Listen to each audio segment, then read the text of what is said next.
उन्होंने ली और first session अभी समाप्त हुआ है। ब्लॉक अध्यक्षों की बैठक अभी लंच ब्रेक के बाद होगा और बहुत सारे फैसले लिए जिसमें हाथ से हाथ जोड़ो अभियान जो 26 जनवरी से शुरू होने वाला है उसके बारे में उन्होंने निर्देश किया है। साथ ही जो आरक्षण का मामला है, जिस प्रकार से राज्यपाल जी लगातार टालने का बहाना ढूंढ रही है, पहली बात तो ये है कि विधानसभा के जो अधिकार है, विधानसभा में सर्वसम्मति से जो आरक्षण की बिल पारित हुआ है, एक जो विधिक सलाहकार है वो विधानसभा से बड़ा हो गया है। विधिक सलाहकार राज्यपाल का है वो विधानसभा से बड़ा हो गया है। तो किस प्रकार से वैधानिक संस्थाओं को कमजोर करने या नीचा दिखाने की कोशिश की जा रही है, ये जीता जागता उदाहरण है। जो राहुल जी कहते हैं ना कि जितने संवैधानिक संगठन है उसको कमजोर किया जा रहा है, तो जीता जागता उदाहरण है कि विधिक सलाहकार है वो विधानसभा से बड़ा हो गया और कोई अधिकार नहीं है। सारे अधिकारी मेरे इस बात पे विरोध में थे कि राज्यपाल ने जो 10 सवाल भेजे हैं उसका जवाब देना है, क्योंकि संविधान में ऐसी कोई व्यवस्था है ही नहीं। फिर भी मैंने राज्यपाल की जिद को ध्यान में रखते हुए छत्तीसगढ़ के 3.25 करोड़ जनता जो आरक्षण में, चाहे ईडब्ल्यूएस हो, पिछड़े वर्ग हो, अनुसूचित जाति हो, जनजाति, सबके लिए तो वो लागू हो जाए और कम से कम इसका जो ईगो है वो सेटिस्फाई हो जाए, इसलिए मैंने जवाब दिया। लेकिन अब फिर से वो बहाना ढूंढे, परीक्षण कराऊंगी। मतलब विधानसभा से बड़े हो गए वो विधिक सलाहकार।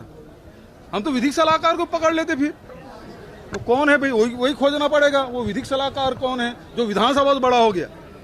जो काम यदि परीक्षण करना है तो वो कोर्ट परीक्षण करती है, हाई कोर्ट है, सुप्रीम कोर्ट है, वो काम वो विधिक सलाहकार करेगा और इसी कारण से रुक रहा है।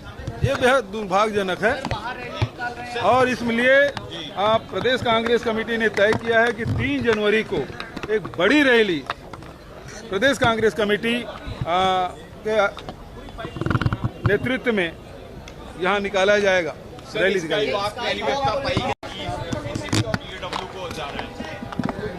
अब उसमें जो सारे तथ्य हैं उसके परीक्षण करेंगे और उसमें कार्रवाई होगी। लेकिन इसी मामले पर तत्कालीन पीडब्ल्यूडी मंत्री कह रहे हैं कि मुझे फंसाया जा रहा है, ये केवल राजनीति के लिए हो रहा है क्योंकि चुनाव का समय काफी कम है। ये बीजेपी आरोप लगा रही है और राजेश मूणत कह रहे हैं। मतलब अभी जांच भी नहीं शुरू हुई है और तुरंत फंसाया है। और मुझे कहा जा रहा था कि ईडी सहयोग करो, भाषा बदल गई तुरंत खुद के ऊपर आने पर। अब सहयोग करें, मतलब पर उपदेश कुशल बहुत तेरे। Thank you.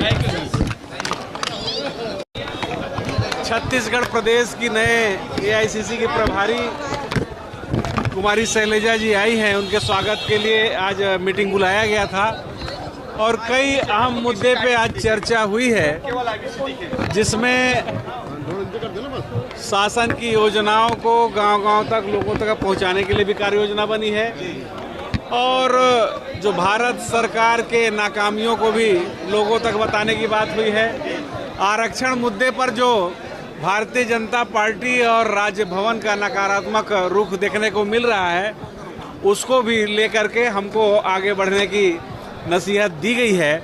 निश्चित रूप से आरक्षण को रोक करके लोगों के जो फंडामेंटल राइट्स है, संवैधानिक अधिकार है, उसके साथ खिलवाड़ किया जा रहा है, उनको उनके अधिकार से वंचित किया जा रहा है, जो सबके लिए चिंता का विषय है। इसमें कांग्रेस मुखर होगी और इसको हम लोग लड़ाई लड़ेंगे।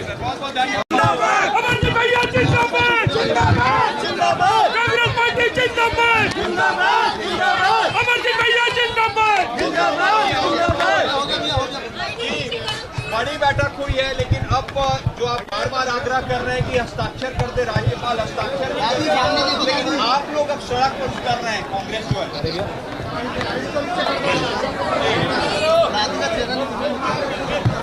हमेशा भारतीय जनता पार्टी देश में नफरत फैलाती है, देश में समाज को लड़ाती है। इसलिए छत्तीसगढ़ में भी भारतीय जनता पार्टी में आरक्षण के लिए जिम्मेदार है इसलिए कांग्रेस पार्टी आज कुमारी सलजा, हमारा मुख्यमंत्री, हमारे प्रदेश अध्यक्ष सब निर्णय लिया है 23 तारीख को बड़ा आंदोलन होगा।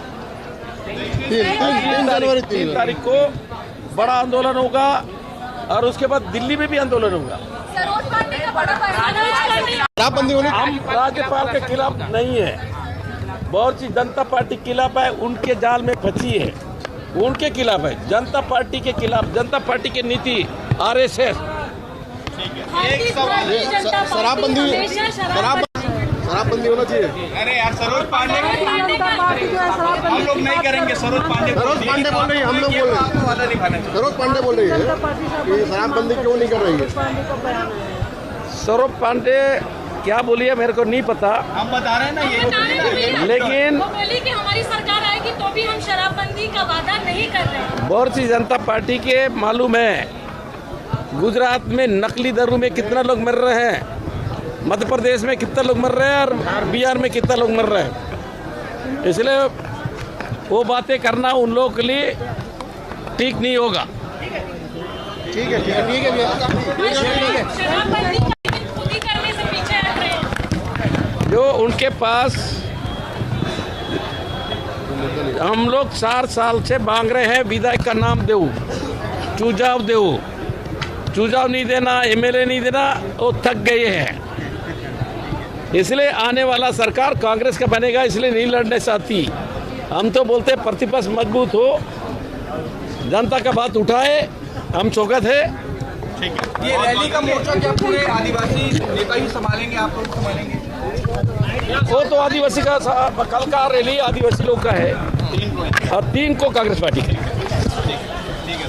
बड़ा निर्णय हुआ है, पूरे मामले की जांच स्काई वॉक की अब जो है निमित्ता पाई गई है, EOW और ACB को भेज दी गई है। क्या है पूरा मामला? देखिए 24 सितंबर 2022 को मैंने माननीय मुख्यमंत्री के शिकायत की थी कि ये जो स्काई वॉक है ये भारतीय जनता पार्टी के भ्रष्टाचार का स्मारक है और शासन का नियम है कि 50 करोड़ से ऊपर की अगर कोई भी परियोजना होती है तो उसका परीक्षण PFIC कमेटी करती है, लेकिन जानबूझकर इस परियोजना की लागत 50 करोड़ रुपए से कम रखी गई ताकि इसकी जांच PFIC से ना हो सके। तो भ्रष्टाचार के तमाम रास्ते पहले दिन से खोल दिए गए और परियोजना अधूरी है तब भी इसकी लागत बढ़कर 2 गुना से ज़्यादा हो चुकी है। तो मैं आपके माध्यम से माननीय मुख्यमंत्री जी को बहुत बहुत धन्यवाद देता हूं कि उन्होंने इसकी जांच कराई और प्रदेश की जनता को आश्वस्त करना चाहता हूं कि जब तक हमारी सरकार है कोई भ्रष्टाचारी छूटेगा नहीं। राजेश सूरत कह रहे हैं कि चुनाव का समय काफ़ी कम है और परेशान करने की कोशिश है। आपको याद होगा 24 तारीख को जब मैंने शिकायत की थी तो मूड़त जी ने का बयान आया था कि अगर सरकार में दम है तो इसकी जांच करा ले। हमें दम है, हमने चुनौती स्वीकार कर ली, अब जांच हो रही है तो अब क्या डरना, अब जांच का सामना कीजिए। अच्छा, इसके लिए जिम्मेदार कौन कौन लोग हैं? आपकी जो आपने अपनी रिपोर्ट में भी शिकायत में भी कौन लोग हैं सीधे तौर पर आपका नाम? देखिए, नाम किसी का नहीं होता है, लेकिन जो तथ्य है वो सीधे सीधे इशारा करते हैं कि तत्कालीन विभागीय मंत्री जो थे वो इसके लिए जिम्मेदार होते हैं, क्योंकि वो पदेन उस संस्था का मुखिया होता है। तब जांच हो जाने दीजिए, दूध का दूध पानी का पानी हो जाएगा। अधिकारियों को खिलाफ उनका भी नाम की एक बहुत बड़ा सपने दिखाए गए को लेकर अब मौजूदा स्थिति में सबसे पहली बात तो यह है कि स्काई वॉक की मांग इस शहर में किसने की? जनता ने, मीडिया ने। आखिर कोई तो होगा इस शहर का एक आदमी जो कहता है कि मुझे इसकी आवश्यकता है। पूरे हिंदुस्तान में 5 शहर का नाम बता दीजिए जहां स्काई वॉक की परियोजना बनी हो, सफल हो। तो इस पूरी परियोजना का ताना बना के जो मूल में था वो भ्रष्टाचार। मैं तो कहूँगा कि BJP को अपना नाम बदलकर अब भ्रष्ट जनता पार्टी रख लेना चाहिए। ठीक है, बहुत बहुत धन्यवाद।